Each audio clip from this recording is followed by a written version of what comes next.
ಎಲ್ಲರಿಗೂ ನಮಸ್ಕಾರ. ಎಲ್ಲರಿಗೂ ವಿಶ್ವ ಹೃದಯ ದಿನದ ಶುಭಾಶಯಗಳು. ಈ ವರ್ಷದ ವಿಶ್ವ ಹೃದಯ ದಿನದ ಥೀಮ್ ಅಂತ ಹೇಳಿದರೆ we tell the word don't miss a beat ಅಂತ. ಅಂದರೆ ನಾವು ಎಲ್ಲ ಜಗತ್ತಿಗೆ ಹೇಳ್ತಾ ಇದ್ದೀವಿ, ನೀವು ಯಾರು ಹೃದಯ ಬಡಿತವನ್ನು ಮಿಸ್ ಮಾಡ್ಕೋಬೇಡಿ ಅಂತ. ಹೃದಯ ಬಡಿತನ ಮಿಸ್ ಮಾಡ್ಕೊಳ್ಳೋದು ಅಂದರೆ ಏನಂತ ನೀವು ನನಗೆ ಕೇಳ್ಬೋದು.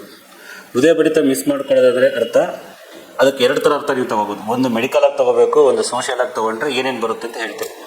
ಸೊ ಮೆಡಿಕಲಾಗಿ ತೊಗೊಂಡ್ರೆ ನಿಮ್ಮ ಹೃದಯ ಬಡಿತವನ್ನು ನೀವು ಕೇಳಿಸ್ಕೊಳ್ಳಿ ಅಂತ ಅರ್ಥ. ಅಂದರೆ first listen to your heart. ನಿಮ್ಮ ಹಾರ್ಟ್ ಬಗ್ಗೆ ನೀವು ಕೇಳಿಸ್ಕೊಳ್ಳಿ. ನಿಮ್ಮ ಹೃದಯ ನಿಮಗೆ ಏನು ಹೇಳ್ತಿದೆ ಅದನ್ನು ಹೆಂಗೆ ಕೇಳಿಸ್ಕೊಳ್ಳೋದು, ಅದಕ್ಕೆ 3 ವಿಧಾನ ಇದೆ. ಏನು ಅಂತೇಳಿ ನೋ ಯುವರ್ ನಂಬರ್ಸ್ ಅಂತೀವಿ. ಅಂದರೆ ನಿಮ್ಮ ನಂಬರ್ಸ್ ನಿಮಗೆ ಗೊತ್ತಿರಬೇಕು. ನನ್ನ ಪ್ರಕಾರ ಯಾವುದೇ ವ್ಯಕ್ತಿ 30 ವರ್ಷ ಅಥವಾ 25 ವರ್ಷದ ಮೇಲೆ ಇದ್ದು ಮನೆಯಲ್ಲಿ ಯಾರಿಗಾದ್ರೂ ಶುಗರ್ ಇತ್ತು, ಬಿ ಪಿ ಇತ್ತು ಅಥವಾ ಏನೂ ಇಲ್ಲ ಅಂದರೂ ಕೂಡ ಮಿನಿಮಮ್ 30 ವರ್ಷ ಆದಮೇಲೆ 3 ನಂಬರ್ ಅವ್ರಿಗೆ ಗೊತ್ತಿರಬೇಕು. ಅವ್ರ ಗಾಡಿ ನಂಬರ್ ಗೊತ್ತಿದೆಯಲ್ಲೋ ಗೊತ್ತಿಲ್ಲ, ಆಧಾರ್ ನಂಬರ್ ಗೊತ್ತಿದೆಯಲ್ಲೋ ಗೊತ್ತಿಲ್ಲ, ಇವತ್ತಿನ ಪರಿಸ್ಥಿತಿಯಲ್ಲಿ 3 ನಂಬರ್ ಗೊತ್ತಿರಬೇಕು. ಏನೇನು? ಒಂದು ಬಿ ಪಿ ನಂಬರ್ ಗೊತ್ತಿರಬೇಕು, ಶುಗರ್ ನಂಬರ್ ಗೊತ್ತಿರಬೇಕು, ಒಂದು ಥೈರಾಯ್ಡ್ ಈ ಥರದ್ದು ಹಿಮೋಗ್ಲೋಬಿನ್ ನಂಬರ್ ಗೊತ್ತಿರಬೇಕು. ಸೊ ಇವು 3 ನಂಬರ್ ಯಾವಾಗಲೂ ಗೊತ್ತಿರಬೇಕು ನಿಮಗೆ. ಯಾಕಂದರೆ ಈಗ ನಾವು ಎಷ್ಟೋ ಸುಮಾರಾಗಿ ನೋಡ್ತಿದ್ದೀವಿ, 25 ವರ್ಷ 26 ವರ್ಷ ಹಾರ್ಟ್ ಅಟ್ಯಾಕ್ ಆಗ್ತಾಯಿದೆ. ಇಲ್ಲಿ ಬಂದಾಗ ಫಸ್ಟ್ ಟೈಮ್ ಬಂದಾಗ ನಾವು ಚೆಕ್ ಮಾಡಿ ನೋಡಿದ್ರೆ ಶುಗರ್ ಬಂದಿರುತ್ತೆ, 400 ಇರುತ್ತೆ, 500 ಇರುತ್ತೆ. ನಾವು ಹೇಳಿದಾಗ ಇಲ್ಲ ಸರ್ ನನಗೆ ಶುಗರ್ ಇರಲಿಲ್ಲ, ಇನ್ನೊಂದು ಸರಿ ಚೆಕ್ ಮಾಡಿ ಅಂತ ಹೇಳ್ತಾರೆ.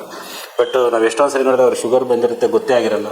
ಬಿ ಪಿ ಬಂದಿರುತ್ತೆ. ಈಗ ಮೊನ್ನೆ ತಾನೇ ಒಬ್ಬರು ಯಾರು ಡ್ರೈವ್ ಮಾಡ್ಕೊಂಡು ಹೋಗ್ತಾಯಿದ್ರು, ಒಬ್ಬ ಡ್ರೈವರ್, ಬರೀ ಓನ್ಲಿ 24-25 ಇಯರ್ಸು. ಸೊ ನೋಡಿದರೆ ತಲೆನೋವು ಬರ್ತೀವಿ ಸರ್, ವಾಂತಿ ಅಂತ ಬಂತು. ಸೊ ನೋಡಿದರೆ ಬಿ ಪಿ 200/100 ಇದೆ, ತಲೆ ಒಳಗಡೆ ಬ್ಲೀಡಿಂಗ್ ಆಗಿದೆ, ಕೈಕಾಲು ಪ್ಯಾರಲೈಸಿಸ್ ಆಗಿದೆ. ಸೊ ಇದೆಲ್ಲ ಏನಕ್ಕಾಗುತ್ತೆ ಅಂತ ಹೇಳಿದರೆ ನಾವು ನಂಬರ್ಸ್ಗಳು ಗೊತ್ತಿರಬೇಕಾಯಿತು. ಅವನಿಗೆ ಮುಂಚೆನೇ ತಲೆನೋವು ಬರ್ತಾಯಿತ್ತು. ಸೊ ಹೋಗಿ ಅಟ್ಲೀಸ್ಟ್ ಒಂದ್ಸರಿ ಯಾವುದಾದ್ರು ಡಾಕ್ಟ್ರು, ಏನು ಸ್ಪೆಷಲಿಸ್ಟೇ ಬೇಕಂತೇನಿಲ್ಲ, MBBS ಡಾಕ್ಟ್ರುಗಳು ಅಥವಾ ಎಲ್ಲಾದರೂ ಹೋಗ್ಬಿಟ್ಟು ನಿಮ್ಮದು ನಂಬರ್ಸ್ ಇಲ್ಲ, ಸಿಸ್ಟರ್ಗಳ ಹತ್ರ, ನರ್ಸ್ಗಳ ಹತ್ರ, ಆರೋಗ್ಯ ಸಹಾಯಕರ ಹತ್ರ ಹೋಗ್ಬಿಟ್ಟು B P number, sugar number ಮತ್ತು ಹಿಮೋಗ್ಲೋಬಿನ್ ಮತ್ತು ಕೊಲೆಸ್ಟ್ರಾಲ್ ನಂಬರ್ ಇವು 3 ಗೊತ್ತಿರಬೇಕಂತ ನಾನು ಹೇಳ್ತೀನಿ. ಸೊ ಇದೆಲ್ಲ ಗೊತ್ತಿದ್ದರೆ ನಿಮ್ಮ ಹೃದಯ ನೀವು ಕೇಳಿಸ್ಕೊತಿದ್ದೀರಾ, ನಿಮ್ಮ ಬಡಿತ ನೀವು ಕೇಳಿಸ್ಕೊತಿದ್ದೀರಾ ಅಂತ ಅರ್ಥ. ಸೊ ನೆಕ್ಸ್ಟ್ ಏನು ಮಾಡಬೇಕು, ನಿಮ್ಮ ಹೃದಯ ನೀವು ಕೇಳಿಸ್ಕೊಂಡಾದ್ಮೇಲೆ ಅದಕ್ಕೆ ತಕ್ಕನಾದಂಥ ಒಂದು ಇದನ್ನು ಮಾಡಬೇಕು, ಏನೋ ಪ್ರತಿಜ್ಞೆ ಮಾಡಬೇಕು. ಅಂದರೆ ನನ್ನ ಹೃದಯ ನಾನು ಚೆನ್ನಾಗಿ ಇಟ್ಕೊಳ್ತೀನಿ ಅಂತ. ಸೊ ನಿಮ್ಮ ಹೃದಯ ನೀವು ಚೆನ್ನಾಗಿ ಇಟ್ಕೋಬೇಕಂತಿದ್ರೆ, ನಿಮಗೆ ಶುಗರ್ ಇದ್ದರೆ ಶುಗರ್ನ ಕಂಟ್ರೋಲ್ ಇಟ್ಕೋಬೇಕು. ಏನಾದ್ರು ಧೂಮಪಾನ ಅಥವಾ ತಂಬಾಕು ಉಪಯೋಗಿಸ್ತಿದ್ರೆ ಅದನ್ನು ನಿಲ್ಲಿಸ್ಬೇಕು. ನಾನೀಗ ತುಂಬ ನೋಡ್ತಾ ಇದ್ದೀನಿ, ಹಳ್ಳಿಯಿಂದ ಎಷ್ಟೊಂದು ಜನ ಬರ್ತಾರೆ. ಸೊ ಕೇಳ್ತೀನಿ, ಸರ್ ಸ್ಮೋಕ್ ಮಾಡ್ತಿದ್ದೀರಾ, ಏನಾದ್ರು ಬಿಡಿ ಸಿಗ್ತೀರಾ, ಸಿಗರೇಟ್ ಇಲ್ಲ, ಏನಿಲ್ಲ ಸರ್ ಅಂತಾರೆ. ನೋಡಿದರೆ ತಂಬಾಕು ತಿಂತಾ ಇರ್ತಾರೆ, ಅವಾಗ ಹೇಳ್ತಾರೆ.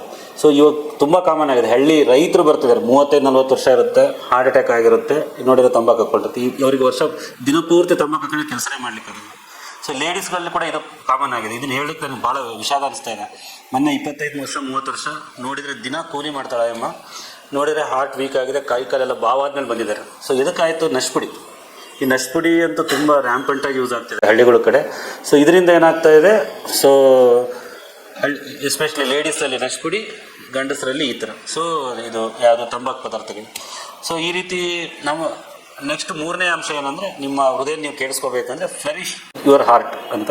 ಫ್ಲರಿಶ್ ವಿತ್ ನರಿಶ್ ಅಂದರೆ ನಿಮ್ಮ ಹಾರ್ಟ್ನ ಹೆಂಗೆ ಇಟ್ಕೋಬೇಕಂದ್ರೆ, ಒಳ್ಳೆಯ ಆಹಾರ ಪದ್ಧತಿ, ಒಳ್ಳೆಯ ಹಣ್ಣುಗಳು, ಒಳ್ಳೆ ಇದು ಸೊಪ್ಪು ತರಕಾರಿಗಳನ್ನ ಜಾಸ್ತಿ ಬಳಸಿ, ಆಯಿತಾ. ಸೊ ಎಣ್ಣೆ ಅಂಶಗಳನ್ನ ಆದಷ್ಟು ಅವಾಯ್ಡ್ ಮಾಡಿ. ಇಂಥದ್ದೇ ಎಣ್ಣೆ ಒಳ್ಳೇದಂತ ಏನಿಲ್ಲ. ನಾನು ಲಾಸ್ಟ್ ಟೈಮು ಒಂದು ಸರಿ ಇಂಟ್ರ್ಯೂ ಕೊಟ್ಟಾಗ ಹೇಳ್ತಾ ಇದ್ದೆ. ಸೊ ಒಂದು ತಿಂಗಳು ಕೊಬ್ಬರಿ ಎಣ್ಣೆ ಬೆಳೆಸಿ, ಒಂದು ತಿಂಗಳು ಶೇಂಗೆಣ್ಣೆ ಬೆಳೆಸಿ, ಆದಷ್ಟು ಗಾಣದ ಎಣ್ಣೆ ಆದರೆ ಒಳ್ಳೆಯದು, ಆಯಿತಾ. ಸೊ ಈ ಥರ ನೀವು ರಿಪೀಟ್ ಮಾಡಿ. ಆದಷ್ಟು ಪಾಮ್ ಆಯಿಲು ಮತ್ತು ಬೇರೆ ಆಯಿಲ್ಗಳನ್ನ ಅವಾಯ್ಡ್ ಮಾಡಿ, ಆಯಿತಾ. ಸೊ ಇದು ಡೋಂಟ್ ಮಿಸ್ ದ ಬೀಟ್. ಇದು ನಾನು ಹೇಳಿದ್ದು medical don't miss the beat. ಇನ್ನೊಂದು ಏನಿದೆ ಅಂದರೆ ಡೋಂಟ್ ಮಿಸ್ ದಿ ಬೀಟ್ ಅಂತಂದರೆ, ನಿಮ್ಮ ಹೃದಯ ಬಡಿತವನ್ನು ತಪ್ಪಿಸ್ಕೋಬೇಡಿ. ಬರೀ ನಿಮ್ಮದಷ್ಟೇ ಅಲ್ಲ, ನಿಮ್ಮ ಮನೆಯವ್ರದ್ದು ಕೂಡ. ಅಂದರೆ ಮನೆಯವ್ರ ಜೊತೆ ಹೆಚ್ಚು ಕಾಲ ಕಳೀರಿ, ಸಮಯ ಕಳೀರಿ. ಸೊ ನಿಮ್ಮ ಫ್ರೆಂಡ್ಸ್ಗಳ ಜೊತೆ ಹೆಚ್ಚು ಕಾಲ ಕಳೀರಿ. ನಿಮಗೆ ಯಾರು ಖುಷಿ ಕೊಡ್ತಾರೆ, ನಿಮಗೆ ಯಾರು ಸಂತೋಷ ಕೊಡ್ತಾರೆ, ಅವ್ರ ಜೊತೆ ನೀವು ಹೆಚ್ಚು ಸಮಯವನ್ನು ಕಳಿಬೇಕು. ಸೊ ಅವ್ರ ಹೃದಯದ ಬೀಟನ್ನ ನೀವು ಕೇಳಿಸ್ಕೋಬೇಕು. ಅದು ಆ್ಯಕ್ಚುಲಿ ಈ ಡೋಂಟ್ ಮಿಸ್ ದ ಬೀಟ್ ಅನ್ನೋದ್ರದ್ದು ಅರ್ಥ, ಆಯ್ತಾ.